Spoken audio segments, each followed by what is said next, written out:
In this edition of Richard's Food and Reviews, I'm doing Sun-Kissed Tropical Suckies, fresh yogurt plus fruit.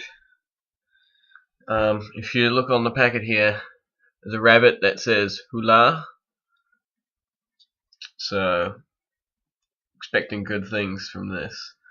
It says there's no added nasties, so that's got to be good as well. What flavor is this? I don't know, it doesn't say.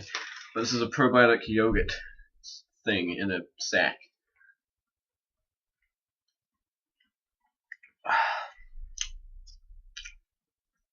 It's good, I like it. It's weird how it comes in a sack or whatever, but I quite like it. It's good. I'll give it a good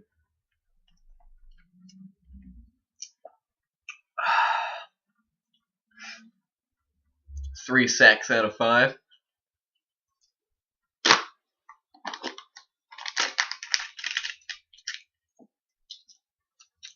Seems to be more in there, but I can't get it out because it's in this ridiculous sack. So I'm going to take up a star. 2 sacks out of 5. Fuck yogurt.